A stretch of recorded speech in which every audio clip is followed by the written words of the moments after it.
أحبابي، كل الذين رحلوا عن الدار الآخرة وكل الرحلات المغادرة للآخرة، أسأل الله أن يجعل قبورهم رياضا من رياض الجنات. كل من رحلوا والمقبرة قريبة من هنا رحلوا وفي نفوسهم أمنيات ولهم وربي حاجات، ويتمنون أن لو عادوا لرمضان ولو ليلة.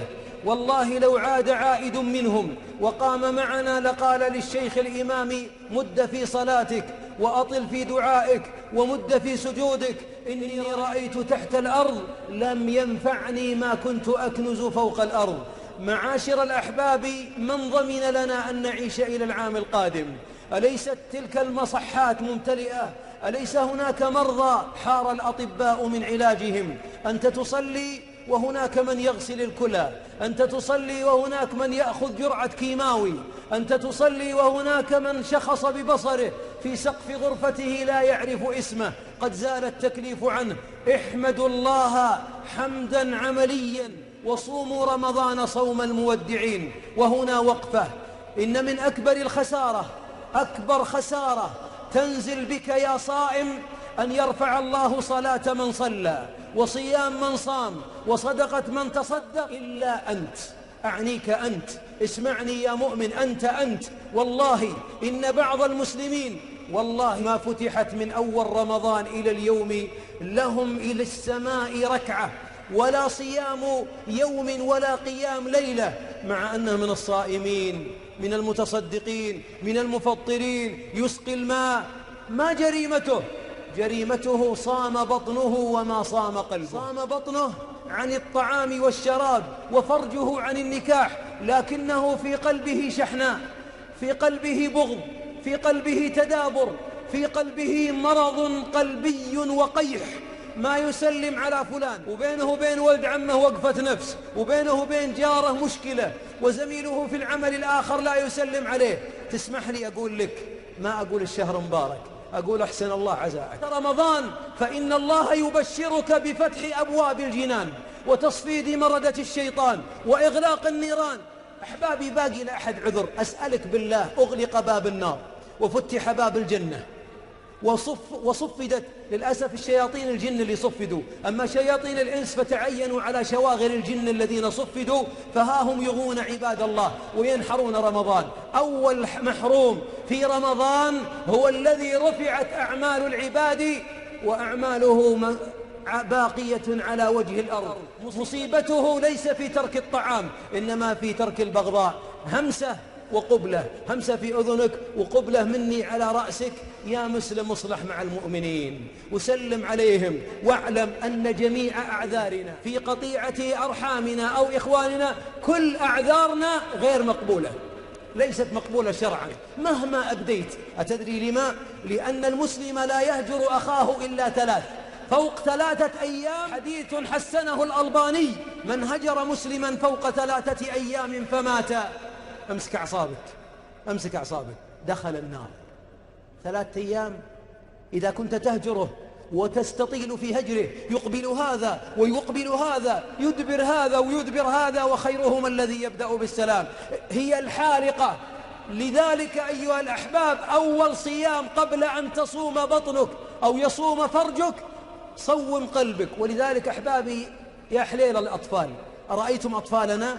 تراهم أفضل صيام منا، وابو 7 سنوات هذا أفضل مني اللي فوق 40، لأنه إذا اختصم مع صاحبه قبل الظهر ما أذن الظهر إلا وقد لعبوا وتصالحوا، وأنه يبين له 7 سنوات. أنت لو تقول لي الآن من متى ما تسلم على فلان؟ من متى؟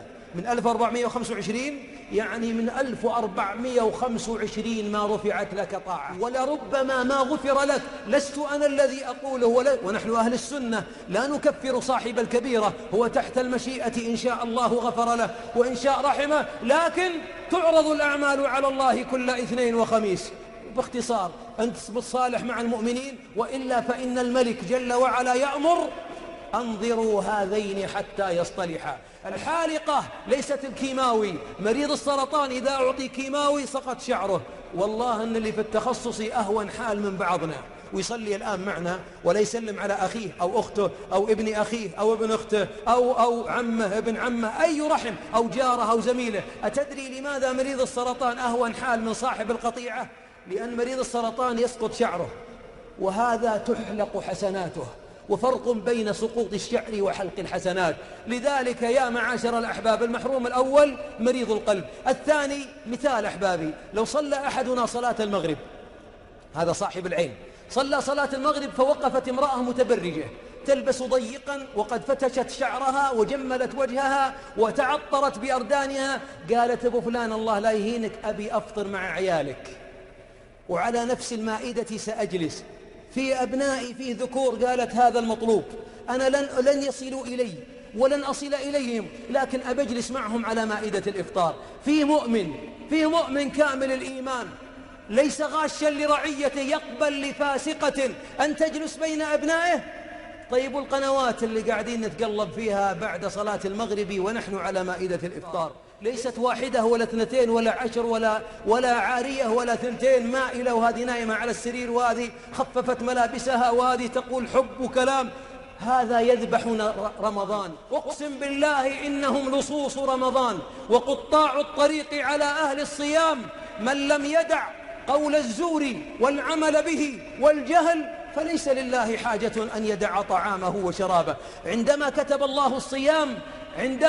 الله الصيام كان المقصد تحقيق التقوى. لعلكم، لم يقل ربي تجوعون أو تعطشون، قال لعلكم تتقون. أي تقوى؟ وبعضنا لو توريه صورة في النهار قال أستغفر الله، صورة امرأة أستغفر الله، بس يذن المغرب راح أستغفر الله وانقلب الحرام حلالا.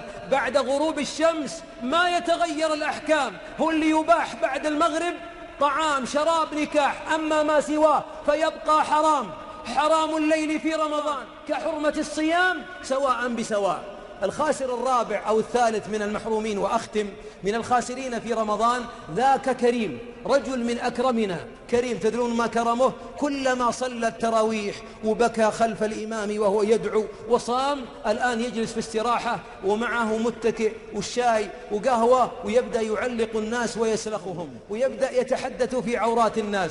والله من تكلم في أعراض الناس أو استنقص الناس، فلان أين هو؟ فلان لا يهمك، فلان ما يفهم، فلان بخيل، فلان سمين طويل نحيل، أي توصيف للناس.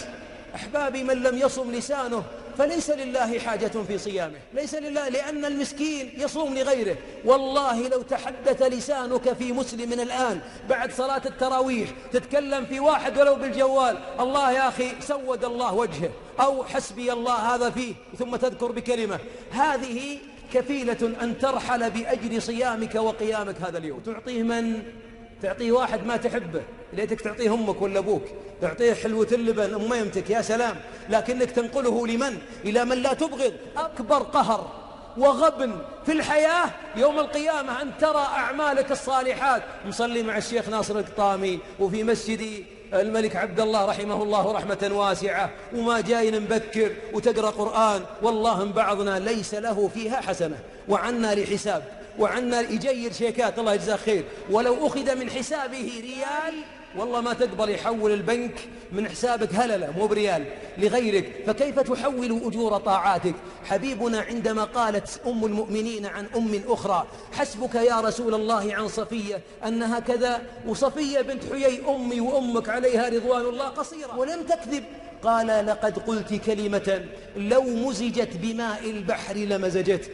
قصيرة. بعضنا يا أخوان يغتاب شعب من 60 مليون و40 مليون، يقول الشعب الفلاني ما فيه خير. أحسن الله عزائك، كم صلاتك هذه اللي بتوزع على 40 مليون؟ امسك لسانك، أمسك لسانك، صوم لسانك، فوالله إن الصيام جنة، الصيام جنة يعني تتقي به. أسأل الله تتقي به من النار ومن عذاب الرحمن. أسأل الله الذي بلغنا لرمضان وسلمنا إلى رمضان أن يستلمه منا غير منقوص ولم نكن فيه من أهل الخسران. وأسأل الله جل وعلا لكل نفس ما أدركت رمضان أن يجعل عيدها ربي جنات النعيم. يا ربي يمن كتابهم ويسر حسابهم وانقلهم من الشقاء إلى السعادة يا رب العالمين. اللهم إن لنا إخوة مرضى يئنون على سرر المرض، حار الأطباء من علاجهم. يا سامع الصوت أرنا فيهم عجائب لطفك وعجائب رحمتك، وأغنهم بعافية منك يا رب العالمين. اللهم واغفر للآباء والأمهات يا رب ارحمهم كما ربونا صغارا، جازهم عنا خير ما جازيت والدا عن ولده يا رب العالمين.